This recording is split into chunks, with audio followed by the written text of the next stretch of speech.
Welcome back to news TV 84 break ਤੋਂ ਬਾਅਦ ਵੀ ਅਸੀਂ ਬੀਬੀ ਮਜਿੰਦਰਪਾਲ ਕੌਰ ਜੀ ਨਾਲ ਆਪਣੇ ਸਵਾਲਾਂ ਦਾ ਸਿਲਸਿਲਾ ਜਾਰੀ ਰੱਖਦੇ ਹਾਂ। ਜੀ ਭੈਣ ਜੀ ਅਸੀਂ ਬ੍ਰੇਕ ਤੋਂ ਪਹਿਲਾਂ ਤੁਸੀਂ ਸਾਨੂੰ ਦੱਸ ਰਹੇ ਸੀ, ਡਿਟੇਲ ਦੇ ਰਹੇ ਸੀ ਕਿਸ ਤਰ੍ਹਾਂ ਲਾਇਬ੍ਰੇਰੀ ਦੇ ਅਸਿਸਟੈਂਟ ਜਿਹੜੇ ਸੀ ਉਸ ਵੇਲੇ ਮੌਜੂਦ ਸਨ ਉੱਥੇ 7 ਜੂਨ ਨੂੰ ਸਵੇਰੇ ਉਹਨਾਂ ਨੇ ਵੇਖਿਆ ਸੀ ਕਿ ਲਾਇਬ੍ਰੇਰੀ ਨਹੀਂ ਸੜੀ ਸੀ। ਉਸ ਤੋਂ ਬਾਅਦ ਤੁਸੀਂ ਆਪਣੇ ਜਿਹੜੀ ਤੁਸੀਂ ਦੱਸਣੀ ਹੈ ਜਾਣਕਾਰੀ ਉਹ ਸਾਡੇ ਦਰਸ਼ਕਾਂ ਨਾਲ ਹੁਣ ਸ਼ੇਅਰ ਕਰੋ। हाँ जी, उन्होंने नाम सी हरदीप सिंह है ना, श्रद्धालु सी लाइब्रेरी दे इशू से ते उन्होंने क्या मैं पूछा तुहानू किस तरह पता भी नहीं सड़ी तुसी वेंदे रही सी कहंदी मैनूं तां इन्ना फिक्र सी भी लाइब्रेरी नूं की होना है सो कहंदा मैं बार-बार वेंदना सा। So anyway so the conclusion is कि वो बंबार्डमेंट विच क्योंकि बंबार्डमेंट 6 तरीक रात नूं तकरीबन मुक गई है, फिर आइसोलेटेड फायरिंग हुई है वो वखरी गल है, पर बंबार्डमेंट सो 7 तरीक तक सवेर तक सानूं पता है कि वो नहीं सड़ी। पर सानू ये भी पता है जो श्रद्धालुओं ने या दर्शकों ने नहीं वेखी फिल्म कि थोड़े साल पा के 2000 विच दो सिख पुलिस ऑफिसर जो रिटायर हुए शब्दल सिंह ते रणजीत सिंह नंदा उन्होंने प्रेस कॉन्फ्रेंस करके ते मनजीत सिंह कलकत्ता जो साबका सकत्तर सन SGPC दे उन्होंने फोन करके कहा कि साडे पास सिख रेफरेंस लाइब्रेरी तो चीज़ां साडे पास ने होया कि ये दो ऑफिसर्स नूं ड्यूटी दी गई सी तुसी लाइब्रेरी चों बोरियां समान दियां इकट्ठियां करके GT रोड ते एक यूथ हॉस्टल हुंदा सी उत्थे लेके जाणियां ने ते उन्हां नूं शांतना है। सो इन्हां दी ड्यूटी सी ते देखो एक सिख ड्यूटी किस तरह निभाउंदा है ना, पर उस तो बाद जो जस्टिस देने वाले टाइम हुंदा वो खड़ा भी हो जाता है। तो इन्हां ने कहा कि असी किस तरह 160 बोरियां कहंदे ने असी चुक के गए लाइब्रेरी चो जी। इस तो ज्यादा सबूत कितों मिल सकता है कि चीज़ां चुकियां गई सन।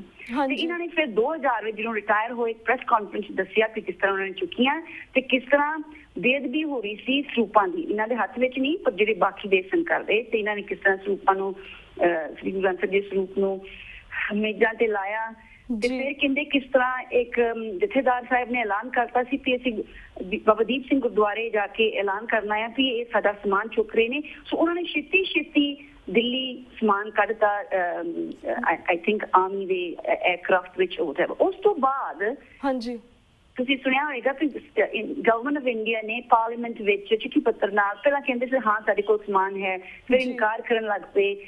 पर इन्ना सानू पता है कि 1991 विच ਉਹੀ ਇਹ ਹੁਣ ਸਮੋਕਿੰਗ ਗਨ ਦੀ ਗੱਲ ਕਰ ਰਹੀ ਹੈ 1991 ਵਿੱਚ ਮਤਲਬ ਸ਼ਬਦਲ ਸਿੰਘ ਤੇ ਰਣਜੀਤ ਸਿੰਘ ਦੇ ਪ੍ਰੈਸ ਕਾਨਫਰੰਸ ਤੋਂ ਪਹਿਲਾਂ ਹੀ ਜੀ ਇੱਕ ਫੋਨ ਕਾਲ PBI ਤੋਂ ਤੇ SGPC ਨੂੰ ਵੀ ਤੁਹਾਡਾ ਸਮਾਨ ਹੈ ਇੱਥੇ ਆਣ ਕੇ ਲੈ ਜਾਓ ਆਣ ਕੇ ਲੈ ਜਾਓ ਨਹੀਂ ਤੇ ਉਹਨਾਂ ਨੇ ਖਿਲਾ ਰਹੇ ਨਾ ਤੇ ਇਹ ਟਰੱਕ ਲੈ ਕੇ ਜੋ ਵੀ ਲੈ ਕੇ ਗਏ ਤੇ ਬਾਕੀ ਦਾ ਸਾਰਾ ਸਮਾਨ ਜਿਹੜਾ ਸੀ ਆਣ ਕੇ ਗੁਰੂ ਰਾਮਦਾਸ ਸਰਾਂ ਵਿੱਚ ਉਹਨਾਂ ਨੇ ਮਤਲਬ ਕਿ ਸਪਰੈਡ ਕਰਤਾ। ਤੇ ਜਿਹੜੇ ਲਾਇਬ੍ਰੇਰੀ ਦੇ ਲੋਕ ਸਨ ਤੁਹਾਨੂੰ ਪਤਾ ਜਿਹੜੇ ਲਾਇਬ੍ਰੇਰੀ ਉਹਨਾਂ ਨੂੰ ਬੁੱਕਸ ਨਾਲ ਬਹੁਤ ਪਿਆਰ ਹੁੰਦਾ ਉਹ ਕਹਿੰਦੇ ਸਾਡੇ ਬੁੱਕਸ ਜ਼ਰੂਰ ਹੋਣਗੇ ਉੱਥੇ ਜੀ ਕਿਉਂਕਿ ਜੋ ਜਿਨ੍ਹਾਂ ਨੂੰ ਅੰਦਰਲੀ ਗੱਲ ਦਾ ਪਤਾ ਸੀ ਉਹਨਾਂ ਨੂੰ ਪਤਾ ਸੀ ਕਿਉਂਕਿ ਮਿਸਿਸ ਦਵਿੰਦਰ ਕੌਰ ਵੀ ਕਹਿੰਦੀ ਜਦੋਂ ਅਸੀਂ ਵਾਪਸ ਆਏ ਕਿ ਯੂ نو 15 ਤਰੀਕ ਨੂੰ ਤੇ ਉੱਥੇ ਤਾਂ ਸਿਰਫ ਸਵਾਹ ਸੀ ਪਰ ਉਸ ਸਵਾਹ ਵਿੱਚ ਕੁਛ ਲੱਗਦਾ ਨਹੀਂ ਸੀ ਕਿ ਜਿਹੜੇ ਖਾਸ ਬੁੱਕ ਜਿਨ੍ਹਾਂ ਦੀ ਜਿਲਦਾਂ ਯੂ نو ਗੱਤੇ ਦੀਆਂ ਸਨ ਵੀ ਉਹ ਸੜੀਆਂ ਹੁੰਦੀਆਂ ਸਿਰਫ ਲੱਗਦਾ ਸੀ ਪੇਪਰਾਂ ਦੀ ਸਵਾਹ ਹੈ ਜਿਸ ਤਰ੍ਹਾਂ ਨਿਊਜ਼ ਪ੍ਰਿੰਟ ਨਾ ਨਿਊਜ਼ ਪੇਪਰ ਦੀ।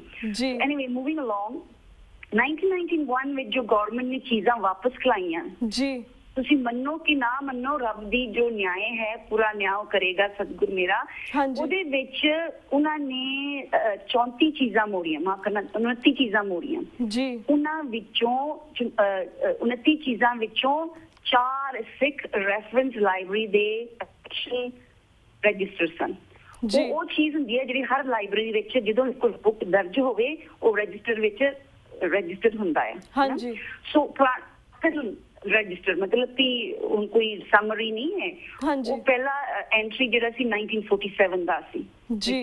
सो मतलब कि सबूत आ गया ना चोर दे हथ विचों कि जिहड़ी चीज़ां असीं लैके गए आ उन्हां दी समरी रजिस्टर जी ए है जी। शायद उन्होंने गुरमुखी नहीं पढ़नी आई दिल्ली विच इस करके उन्होंने पता नहीं कि वो की वापस कर रहे हैं पर उन्होंने सानू स्मोकिंग गन वापस की ਸਮੋਕਿੰਗ ਗਨ ਰਿਕਵਰ।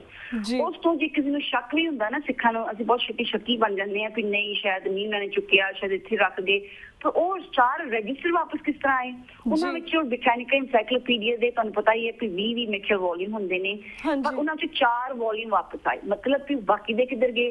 ਸੋ ਵੇਖਣ ਚ ਆਉਂਦਾ ਸੀ ਕਿ ਜੋ 29 ਚੀਜ਼ਾਂ ਵਾਪਸ ਆਈਆਂ ਉਹ ਇੱਕ ਸਮਰੀ ਸੀ ਵੀ ਜੋ ਚੀਜ਼ਾਂ ਤੋਂ ਲੈ ਕੇ ਗਏ ਨੇ ਲਾਇਬ੍ਰੇਰੀ ਚੋਂ। ਬਾਕੀ ਦੇ ਹੋਰ ਕਈ ਚੀਜ਼ਾਂ ਸੀ ਜਿਹੜੇ ਲਾਇਬ੍ਰੇਰੀ ਦੀਆਂ 29 ਚੀਜ਼ਾਂ ਦੀ ਗੱਲ ਮੈਂ ਕਰ ਰਹੀ ਹਾਂ। ਜੀ ਸੋ ਇਹ ਇਨਫੋਰਮੇਸ਼ਨ ਸਾਰਿਆਂ ਨੂੰ ਨਹੀਂ ਸੀ ਪਤਾ। ਹੁਣ ਜੇ ਮੈਂ ਤੁਹਾਨੂੰ ਪੁੱਛਾਂ ਤੁਹਾਨੂੰ ਪਤਾ ਸੀ?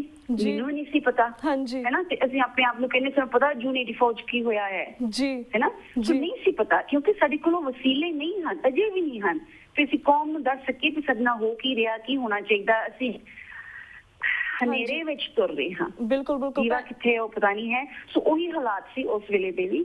ਸੋ ਇਸ ਨੂੰ ਮੁੱਖ ਰੱਖ ਕੇ ਇੱਕ ਸਤਨਾਮ ਸਿੰਘ ਕਰਕੇ ਚੜ੍ਹਦੀ ਕਲਾ ਵਾਲਾ ਸਿੰਘ ਸੀ ਨਾ, ਉਹ ਜਥੇਦਾਰ ਸੀ ਨਾ ਉਹ ਐਸਾ ਬੰਦਾ ਸੀ ਤੁਸੀਂ ਕਹੋ ਵੀ ਉਹਦੇ ਕੋਲ ਕੋਈ ਖਾਸ ਇਨਫੋਰਮੇਸ਼ਨ ਸੀ ਲਾਇਬ੍ਰੇਰੀ ਦੀ, ਪਰ ਉਹਨੂੰ ਜਾਂ ਵਿਸ਼ਵਾਸ ਸੀ ਜਾਂ ਜੋ ਵੀ ਉਹਨੂੰ ਗੱਲ ਦਾ ਪਤਾ ਸੀ। ਉਹਨੇ ਇੱਕ ਕੇਸ ਪਾਈ 2000 ਵਿੱਚ, ਯਾਦ ਕਰਨਾ 2000 ਵਿੱਚ ਸ਼ਬਦਲ ਸਿੰਘ ਤੇ ਰਣਜੀਤ ਸਿੰਘ ਨੰਦਾ ਨੇ ਪ੍ਰੈਸ ਕਾਨਫਰੰਸ ਕਰਕੇ ਕਿਹਾ ਸੀ ਨਾ ਕਿ ਸਾਡੇ ਹੱਥੋਂ ਹੀ ਚੀਜ਼ਾਂ ਚੁੱਕੀਆਂ ਸਨ, ਅਸੀਂ ਆਪ ਖੁਦ ਚੁੱਕੀਆਂ ਸੀ ਚੀਜ਼ਾਂ ਸਿੱਖ ਰੈਫਰੈਂਸ ਲਾਇਬ੍ਰੇਰੀ ਨਾਲ। ਇਹਨਾਂ ਨੇ 2000 ਵਿੱਚ ਸਤਨਾਮ ਸਿੰਘ ਕਰਕੇ ਇਹਨਾਂ ਦਾ ਨਾਮ ਹੈ, Punjab and Haryana high court ਵਿੱਚ ਕੇਸ ਪਾਈ for the Indian government to return the things. 99 ਵਿੱਚ ਜਿਹੜੀਆਂ ਚੀਜ਼ਾਂ ਵਾਪਸ ਆਈਆਂ ਮੈਨੂੰ ਪਤਾ ਨਹੀਂ ਵੀ ਕਿੰਨਾ ਪਬਲਿਕ ਡੋਮੇਨ ਵਿੱਚ ਸੀ, ਹੁਣ ਤਾਂ ਹੈ ਨਾ ਕਿਉਂਕਿ ਆਪਾਂ ਮੂਵੀ ਨਾਲ ਵੀ ਦੱਸਿਆ ਹੈ and so on and so forth. So ਇਹਨਾਂ ਨੇ ਜਿਹੜੀ ਕੇਸ ਪਾਈ 2002 ਚ ਇਹਨਾਂ ਨੂੰ ਵਿਡਰੋ ਵੀ ਕਰਨੀ ਪਈ ਕਿਉਂਕਿ ਇਹਨਾਂ ਦੇ ਲਾਇਰ ਜੋ ਰੰਜਨ ਲਖਨਪਾਲ ਬਹੁਤ ਚੰਗੇ ਲਾਇਰ ਨੇ ਜੋ ਜਿਨ੍ਹਾਂ ਨੇ ਮੁਫਤ ਕੰਮ ਕੀਤਾ। ਜਦੋਂ ਮੈਂ ਮੁਫਤ ਕਹਿੰਦੀ ਨਾ ਮੈਨੂੰ ਸ਼ਰਮ ਵੀ ਆਉਂਦੀ ਹੈ। ਅਸੀਂ ਆਪਣੇ ਆਪ ਨੂੰ ਬਹੁਤ ਸਕਸੈਸਫੁਲ ਕੌਮ ਕਹਿੰਦੇ ਆ, ਯਹੂਦੀਆਂ ਨਾਲ ਮਿਲਾਉਂਦੇ ਆ ਕਿ ਵੇਖੋ ਯਹੂਦੀਆਂ ਵਾਂਗੂ ਅਸੀਂ ਕਿੰਨੇ ਸਫਲ ਹਾਂ, ਪਰ ਕੀ ਸਫਲ ਕਿ ਤੁਸੀਂ ਆਪਣਾ ਕੰਮ ਵੀ ਮੁਫਤ ਕਰਾਉਂਦੇ ਹੋ ਕਿਸੇ ਤੋਂ ਜੀ। ਪਰ ਇਹ ਕਰਨਾ ਪੈ ਰਿਹਾ, ਇਸਨੂੰ ਸੋਚਣਾ ਪਏਗਾ ਵੀ ਉਹ ਤਾਂ ਉਸਨੇ ਸੇਵਾ ਕੀਤੀ ਹੈ, ਅਸੀਂ ਉਸਦੀ ਸੇਵਾ ਨੂੰ ਬਿਲਕੁਲ ਨਹੀਂ ਕਰਨਾ ਚਾਹੁੰਦੀ, ਪਰ ਮੈਂ ਨਾਲ ਨਾਲ ਦੱਸਣਾ ਚਾਹੁੰਦੀ ਵੀ ਅਸੀਂ ਕਿਸ ਤਰ੍ਹਾਂ ਸਾਡਾ ਕੰਮ ਹੱਲ ਕਰਦੇ ਹਾਂ। ਸੋ ਉਹ ਫਿਰ ਕੇਸ 2002 ਵਿੱਚ ਇਹਨਾਂ ਨੇ ਫਿਰ ਰੀਇਨਸਟੇਟ ਕੀਤੀ ਜੀ। ਤੇ ਉਸ ਕੇਸ ਵਿੱਚ ਉਸ ਜੱਜ ਨੇ ਪ੍ਰਤੱਖ ਕਿਹਾ ਹੈ, ਆਰਡਰ ਪਾਸ ਕੀਤਾ ਹੈ ਤੇ ਉਹਨਾਂ ਕੋਲ ਸ਼ਬਦਲ ਸਿੰਘ ਤੇ ਰਣਜੀਤ ਸਿੰਘ ਨੰਦਾ ਦੀ ਐਵੀਡੈਂਸ ਸੀ ਜੀ, ਹੈ ਨਾ। ਤੇ ਉਸ ਜੱਜ ਨੇ ਐਲਾਨ ਕੀਤਾ to the government of India to return the contents of the Sikh reference library। ਹਾਂਜੀ ਭੈਣ ਜੀ ਪਤਾ ਕਿਹੜਾ ਸਾਲ ਸੀ? 2004। ਅੱਜ ਕੀ ਸਾਲ ਹੈ? 2014। ਸ਼ਰਮ ਸਾਨੂੰ ਆਉਣੀ ਚਾਹੀਦੀ ਹੈ ਕਿ ਅਸੀਂ ਆਪਣੀ ਚੀਜ਼ ਨਹੀਂ ਵਾਪਸ ਲਈ ਕਿ ਜਾਂ ਜਿਨ੍ਹਾਂ ਨੇ ਚੋਰੀ ਕੀਤੀ। ਪਹਿਲਾਂ ਆਪਣੇ ਆਪ ਨੂੰ ਪੁੱਛੀਏ, ਤੁਹਾਡੇ ਘਰ ਕੋਈ ਕਬਜ਼ਾ ਹੋ ਜਾਏ, ਇੰਡੀਆ ਵਿੱਚ ਬਹੁਤ ਕਬਜ਼ੇ ਹੁੰਦੇ ਨਾ, UK ਅਮਰੀਕਾ ਵਿੱਚ ਵੀ ਕੋਈ ਸਿਟਿੰਗ ਟੈਨੈਂਟ ਆ ਜਾਂਦਾ ਹੈ, ਤੁਹਾਨੂੰ ਕੋਰਟ ਆਰਡਰ ਮਿਲ ਜੇ ਇਹਨੂੰ ਕੱਢਣਾ, ਤੁਸੀਂ ਕੀ ਕਰਦੇ ਹੋ? ਤੁਸੀਂ ਗੁੰਡੇ ਵੀ ਲੈ ਕੇ ਜਾਓਗੇ ਉਸ ਬੰਦੇ ਨੂੰ ਕੱਢਣ ਨੂੰ, ਸਾਨੂੰ ਤਾਂ ਕੋਰਟ ਆਰਡਰ ਹੈ ਤੁਸੀਂ ਨਿਕਲੋ। ਪਰ ਅਸੀਂ ਕੀ ਕੀਤਾ ਜੀ? 10 ਸਾਲ ਨਿਕਲ ਗਏ ਨੇ। ਹਾਂਜੀ ਹੈ ਨਾ। ਬਿਲਕੁਲ ਇਹ ਜਿਹੜੀ ਡਾਕੂਮੈਂਟਰੀ ਹੈ ਅਸੀਂ ਐਵੇਂ ਨਹੀਂ ਬਣਾਈ ਵੀ ਪਤਾ ਲੱਗ ਜਾਏ ਕਿ ਕਿੱਥੇ ਕਿਹੜਾ ਬੁੱਕ ਸੀ। ਇਹ documentary is a piece of advocacy. ਜਿਹੜਾ ਵੀ ਸੁਣ ਰਿਹਾ ਹੈ, ਜਿਸਨੇ ਇਹ ਫਿਲਮ ਵੇਖੀ ਹੈ, ਤੁਸੀਂ ਹੁਣ ਕੀ ਕਰਨਾ ਹੈ? ਤੁਸੀਂ ਕਹਿੰਦੇ ਨਾ ਅਸੀਂ ਬਹੁਤ ਸਾਨੂੰ ਹੈਰੀਟੇਜ ਪਿਆਰੀ ਹੈ, ਤੁਹਾਨੂੰ ਪਤਾ ਉੱਥੇ 512 ਸਰੂਪ ਸਨ।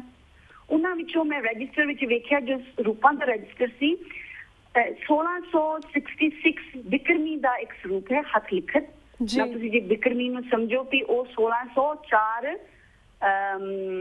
ਈਸਵੀ 1604 ਈਸਵੀ ਵਿੱਚ ਕੀ ਹੋਇਆ ਸੀ? ਸਾਡੀ ਆਦਿ ਗ੍ਰੰਥ ਦਾ ਪਹਿਲਾ ਪ੍ਰਕਾਸ਼ ਸ੍ਰੀ ਦਰਬਾਰ ਸਾਹਿਬ ਵਿੱਚ ਹੋਇਆ ਸੀ ਜੀ। ਉਸ ਸਾਲ ਦਾ ਇੱਕ ਹੱਥ ਲਿਖਤ ਸਰੂਪ ਗਿਆ, ਉਹਦੇ ਨਾਲ ਨਾਲ ਕਈ ਸਰੂਪ ਸਨ। ਇੱਕ ਐਗਜ਼ਾਮਪਲ ਦਿੱਤਾ ਕਿ ਉਹ ਮੈਂ ਆਪਣੀ ਅੱਖ ਨਾਲ ਵੇਖਿਆ ਜੋ ਪਹਿਲਾ ਰਜਿਸਟਰ ਸੀ, ਪਹਿਲਾ ਸਰੂਪ ਜੋ ਉੱਥੇ ਦਰਜ ਹੈ ਇਨ ਦੈਟ ਰਜਿਸਟਰ। ਸੋ ਅਸੀਂ ਸ੍ਰੀ ਗੁਰੂ ਗ੍ਰੰਥ ਸਾਹਿਬ ਜੀ ਦੇ ਸਤਿਕਾਰ ਦੇ ਕਿੰਨੇ ਕੈਂਪੇਨਸ ਕਰਦੇ ਨੇ ਕਿ ਮੁੱਦੇ ਚੁੱਕਦੇ ਹਾਂ।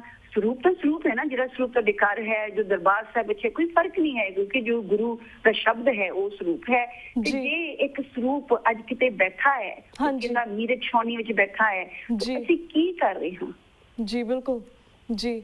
ਤੇ ਭੈਣ ਜੀ ਜਿਸ ਤਰ੍ਹਾਂ ਤੁਹਾਡੀਆਂ 2 ਹੋਰ ਮੂਵੀਜ਼ ਆਉਣ ਵਾਲੀਆਂ ਨੇ ਉਸ ਬਾਰੇ ਵੀ ਅਸੀਂ ਤੁਹਾਡੇ ਨਾਲ ਫਿਊਚਰ ਦੇ ਵਿੱਚ ਗੱਲਬਾਤ ਕਰਾਂਗੇ ਕਿ ਸਾਡੇ ਕੋਲ ਬਹੁਤ ਲਿਮਿਟਡ ਟਾਈਮ ਰਹਿ ਗਿਆ ਇਸ ਵੇਲੇ ਕਿਉਂਕਿ ਸਾਡਾ ਵਕਤ ਸਮਾਪਤੀ ਵੱਲ ਜਾਏ। First thing first, thank you so much for making such a amazing movie because the Indian government say you know what forget 1984 but first thing first is ਕਿ ਇਹ ਫੋਰਗੇਟੇਬਲ ਨਹੀਂ ਹੈਗਾ, ਇਹ ਅਨਫੋਰਗਿਵੇਬਲ ਆ। ਠੀਕ ਹੈ, ਅਸੀਂ ਕਦੀ ਵੀ ਉਹਨੂੰ ਭੁੱਲਣ, ਇਸ ਕਦੀ ਵੀ ਜ਼ਿੰਦਗੀ ਸਾਨੂੰ ਭੁੱਲਣ ਵਾਲਾ ਸਮਾਂ ਨਹੀਂ ਹੈਗਾ। And then the thing is ਕਾਫੀ ਇੰਡੀਅਨ ਗਵਰਨਮੈਂਟ ਸੋਚਦੀ ਕਿ ਸ਼ਾਇਦ ਟਾਈਮ ਦੇ ਨਾਲ ਇਹ ਚੀਜ਼ਾਂ ਅਸੀਂ ਭੁੱਲ ਜਾਵਾਂਗੇ, ਪਰ ਦੇ ਸ਼ੁਡ ਨੋ ਕਿ ਜਿਹੜੀ ਇਸ ਤਰ੍ਹਾਂ ਦੀਆਂ ਫਿਲਮਾਂ ਤੁਸੀਂ ਬਣਾਉਂਦੇ ਹੋ ਜਾਂ ਫਿਰ ਹੋਰ ਬਣਾਉਂਦੇ ਨੇ, ਦੀਜ਼ ਆਰ ਫਿਲਮਾਂ ਜਿਹੜੇ ਸਾਡੇ ਬਜ਼ੁਰਗਾਂ ਤੇ ਜ਼ੁਲਮ ਕੀਤਾ ਗਿਆ ਸੀ, ਸਾਨੂੰ ਸਾਰਾ ਕੁਝ ਇਹ ਰਿਐਲਿਟੀ ਸਾਡੇ ਸਾਹਮਣੇ ਆਉਂਦੀ ਹੈ, we will getting to know ਕਿ ਸਾਡਾ ਕੀ ਹੋਇਆ ਸੀਗਾ। ਸੋ these kind of pictures, these kind of films, these are small documentaries are very very important for ਜਿਹੜੀ ਸਾਡੀ ਆਉਣ ਵਾਲੀ ਜਨਰੇਸ਼ਨ ਲਈ ਬਹੁਤ ਜ਼ਿਆਦਾ ਇੰਪੋਰਟੈਂਸ ਰੱਖਦੀ ਹੈ। And then thank you so much ਕਿ ਤੁਸੀਂ ਇੰਨੀ ਡਿਟੇਲ ਦੇ ਵਿੱਚ ਇਸ ਬਾਰੇ ਗੱਲਬਾਤ ਕੀਤੀ। ਐਂਡ ਦੈਨ ਜਿਹੜੀ ਤੁਹਾਡੀ ਅਗਲੀ ਫਿਲਮ ਆਏਗੀ ਉਸ ਬਾਰੇ ਵੀ ਅਸੀਂ ਗੱਲਬਾਤ ਕਰਾਂਗੇ, ਐਂਡ ਰੈਸਟ ਦਾ ਕੁਐਸਚਨਸ ਅਸੀਂ ਤੁਹਾਨੂੰ ਅਗਲੀ ਵਾਰ ਪੁੱਛਾਂਗੇ, ਕਿਉਂਕਿ ਸਾਡੇ ਕੋਲ 1 ਮਿੰਟ ਰਹਿ ਗਿਆ। ਐਟ ਦੀ ਐਂਡ ਸਾਡੇ ਕੋਲ ਜਾਣਨਾ ਚਾਹਾਂਗੇ ਜਿਸ ਤਰ੍ਹਾਂ ਤੁਸੀਂ ਹੁਣ ਇਸ ਵੇਲੇ ਪੰਜਾਬ ਦੇ ਵਿੱਚ ਹੋ, ਪੰਜਾਬ ਦੇ ਵਿੱਚ ਇਸ ਤਰ੍ਹਾਂ ਪੰਜਾਬ ਦੀ ਜਵਾਨੀ ਦਾ ਕਾਣ ਹੋ ਰਿਹਾ, ਕਿਸ ਤਰ੍ਹਾਂ ਪੰਜਾਬ ਦੇ ਵਿੱਚ ਨਸ਼ਾ ਫੈਲ ਰਿਹਾ, ਤੁਹਾਡੀ ਜਥੇਬੰਦੀ ਵਿਦਿਨ 1 ਮਿੰਟ ਅਸੀਂ ਜਾਣ ਸਕਦੇ ਤੁਹਾਡੀ ਜਥੇਬੰਦੀ ਪੰਜਾਬ ਦੇ ਵਿੱਚ ਇਸ ਲਈ ਕੀ ਉਪਰਾਲੇ ਕਰ ਰਹੀ ਹੈ? ਹਾਂਜੀ, 1 ਮਿੰਟ ਵਿੱਚ ਇਹੀ ਕਹਾਂਗੀ, ਤੁਹਾਨੂੰ ਸਾਰਿਆਂ ਨੂੰ ਪਤਾ ਹੈ ਜੋ ਡਰੱਗਸ ਐਂਡ ਡਰਿੰਕ ਦਾ ਇੱਕ ਤਰ੍ਹਾਂ ਦਾ ਘੱਲੂਘਾਰਾ ਹੋ ਰਿਹਾ ਹੈ ਰੋਜ਼ ਦਿਨ ਹੈ ਨਾ ਪਰਿਵਾਰਾਂ ਵਿੱਚ। ਕਹਿੰਦੇ ਨੇ ਜੋ ਵੀ ਫਿਗਰ ਤੁਸੀਂ ਵੇਖੋ, ਗੁਰੂ ਨਾਨਕ ਦੇਵ ਯੂਨੀਵਰਸਿਟੀ ਦੇ 70% ਕਹਿੰਦੇ ਨੇ ਯੂਥ ਹੈਵ ਟੇਕਨ ਡਰੱਗਸ ਔਰ ਇਨਫਲੂਐਂਸਡ ਬਾਈ ਡਰੱਗਸ।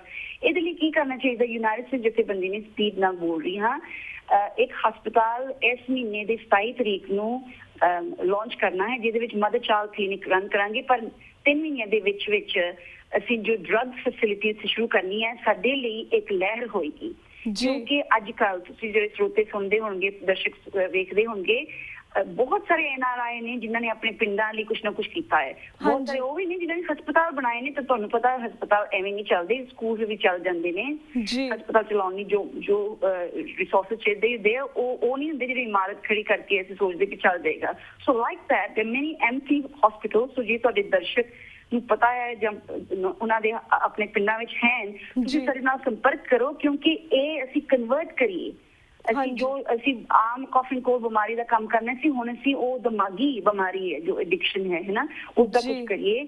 ਸੋ ਇਸ ਮਹੀਨੇ ਜੁਲਾਈ 26 ਇਨ ਵਾਸ਼ਿੰਗਟਨ DC ਐਂਡ 27 ਤਰੀਕ ਇਨ ਨਿਊਯਾਰਕ, ਤੁਸੀਂ ਸਾਡੇ ਵੈਬਸਾਈਟ ਤੇ ਜਾ ਕੇ ਜਾਂ ਇੱਕ ਈਮੇਲ ਪਾ ਕੇ events events@unitedsikhs.org तो पता करो। रवि शेरगिल जो एक बहुत मन्या प्रमन्या गवैया है, बहुत सारे इश्यूज से ਗਾਉਂਦਾ ਹੈ, ਤੇ ਉਹਨਾਂ ਨੇ ਇੱਕ ਫੰਡ ਰੇਜ਼ਰ ਵਾਸਤੇ ਆ ਰਹੇ ਨੇ ਯੂਨਾਈਟਿਡ ਸਿੱਖਸ ਲਈ। ਤੁਸੀਂ ਟਿਕਟ ਲਓ, ਜਾਓ, ਨਾਲੇ ਉਹਨਾਂ ਦੇ ਜੋ ਆਈਡੀਆਜ਼ ਨੇ ਡਰੱਗਸ ਐਡਿਕਸ਼ਨ ਤੇ ਉਹਨਾਂ ਜੋ ਲਿਖਿਆ ਵੀ ਹੈ ਗੀਤ, ਉਹ ਨਾਲੇ ਆਪਣੇ ਆਪ ਨੂੰ ਐਂਟਰਟੇਨ ਕਰੋ, ਬਟ ਮੋਰ ਇੰਪੋਰਟੈਂਟਲੀ ਇਸ ਫੰਡ ਰੇਜ਼ਰ ਵਿੱਚ ਤੁਸੀਂ ਸ਼ਾਮਲ ਹੋ ਕਿ ਜੋ ਇਹ ਹਸਪਤਾਲ ਅਸੀਂ ਕਨਵਰਟ ਕਰਨਾ ਹੈ to a drug deaddiction centre under project called Deeva, ਤੇ ਉਹ ਤੁਰ ਪਏ। ਬਿਕਾਜ਼ ਅੱਜ ਦੇ ਦਿਨ ਤੇ ਬਹੁਤ ਸਾਰੇ ਛੋਟੇ ਛੋਟੇ ਉਪਰਾਲੇ ਨੇ, ਇੱਕ ਬਿਗ ਬਿਜ਼ਨਸ ਰਨਿੰਗ ਅ ਡਰੱਗ ਡੀ ਐਡਿਕਸ਼ਨ ਸੈਂਟਰ, ਪਰ ਉਸ ਬਿਜ਼ਨਸ ਨੂੰ ਇੱਕ ਇਸ਼ੂ ਬਣਾ ਕੇ ਉਸਨੂੰ ਇੱਕ ਲਹਿਰ ਬਣਾਉਣੀ, ਉਹ ਅਸੀਂ ਸੋਚਦੇ ਹਾਂ, ਚਾਹੁੰਦੇ ਹਾਂ ਤੇ ਤੁਰੇ ਹੋਏ ਹਾਂ ਇਸ ਨੂੰ ਸਫਲ ਕਰਨ। ਜੀ ਬਿਲਕੁਲ। ਤੇ ਭੈਣ ਜੀ thank you so much for your time. And ਇਹ ਇੰਟਰਵਿਊ ਅਸੀਂ ਇੱਥੇ ਨਹੀਂ ਖਤਮ ਕਰਾਂਗੇ, ਫਿਊਚਰ ਦੇ ਵਿੱਚ ਵੀ ਜਿਹੜੇ ਤੁਹਾਡੇ ਹੋਰ ਫਿਲਮਾਂ ਦੇ ਜਿਸ ਤਰ੍ਹਾਂ ਅਸੀਂ ਪਹਿਲਾਂ ਵੀ ਗੱਲਬਾਤ ਕੀਤੀ ਉਸ ਬਾਰੇ ਵੀ ਗੱਲਬਾਤ ਕਰਾਂਗੇ, ਮੋਰ ਡਿਟੇਲ ਦੇ ਵਿੱਚ ਆਵਾਂਗੇ। ਪਰ ਅੱਜ ਅਸੀਂ ਤੁਹਾਡੇ ਕੋਲ ਇੱਥੇ ਇਜਾਜ਼ਤ ਲੈਣੇ ਕਿਉਂਕਿ ਸਾਡਾ ਹੁਣ ਵਕਤ ਸਮਾਪਤੀ ਵੱਲ ਜਾ ਰਿਹਾ। ਭੈਣ ਜੀ ਵਾਹਿਗੁਰੂ ਜੀ ਕਾ ਖਾਲਸਾ, ਵਾਹਿਗੁਰੂ ਜੀ ਕੀ ਫਤਿਹ। ਵਾਹਿਗੁਰੂ ਜੀ ਕਾ ਖਾਲਸਾ, ਵਾਹਿਗੁਰੂ ਜੀ ਕੀ ਫਤਿਹ। ਤੇ ਵਿਊਅਰਸ ਅਸੀਂ ਇੱਥੇ ਤੁਹਾਡੇ ਕੋਲ ਵੀ ਇਜਾਜ਼ਤ ਲੈਣੇ ਹਾਂ, ਕੱਲ੍ਹ ਨੂੰ ਮਿਲਾਂਗੇ ਸੇਮ ਟਾਈਮ ਸੇਮ ਸ਼ੋਅ ਤੇ। ਤਦ ਤੱਕ ਲਈ ਵਾਹਿਗੁਰੂ ਜੀ ਕਾ ਖਾਲਸਾ, ਵਾਹਿਗੁਰੂ ਜੀ ਕੀ ਫਤਿਹ।